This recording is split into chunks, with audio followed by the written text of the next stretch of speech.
Welcome to Omnivoraz 13. According to researchers, between 5 and 10% of people could be considered addicted to sugar.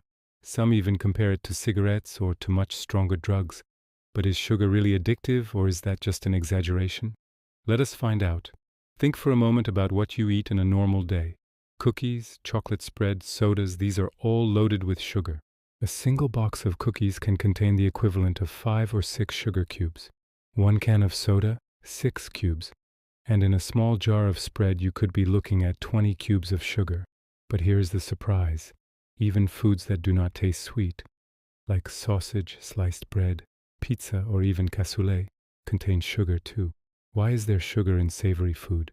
Because it is not just there to make things sweet. Sugar enhances flavor just like salt. It helps your tongue detect tastes better. It makes bread softer, pastries fluffier, and preserves meat by keeping out moisture and bacteria.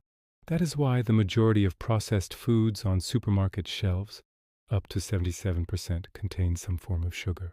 Look closely at the labels, and you will not always see the word sugar. It hides behind names like glucose, fructose, saccharose, dextrose, honey, or molasses.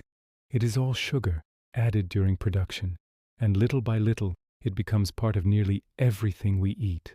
When we consume these foods every day, we become dependent without realizing it. The average person consumes between 50 and 60 grams of added sugar a day, about 8 to 10 cubes. The World Health Organization recommends no more than 30 grams. Beyond that, sugar can harm our health, contributing to obesity, diabetes, and even certain cardiovascular issues. Let us look deeper at what sugar really is. The word comes from the Sanskrit sarkara, meaning gravel or sand, and it eventually became saccharum in Latin. Scientists use the term carbohydrates. These molecules fuel our bodies with energy, our biological gasoline. There are two kinds, simple and complex. Simple sugars like glucose and fructose are found in fruits, beets, and cane sugar. Complex sugars, starches, are found in foods like potatoes, bread, and pasta.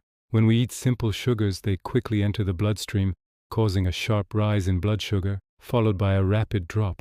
That drop makes us crave more, which feeds the addictive loop. Complex sugars, on the other hand, release energy slowly, giving the body steady fuel. And the brain, that demanding organ, consumes 20% of the sugar we eat every day, even though it represents only 2% of our body weight. It cannot store sugar, so it constantly needs a fresh supply. That is why low glycemic foods, those slow sugars, are better for both body and mind. Now many people wonder if sugar is a drug. It certainly activates the same reward system in the brain as alcohol or nicotine by releasing dopamine, the famous pleasure chemical. But unlike those substances, sugar is vital to our survival.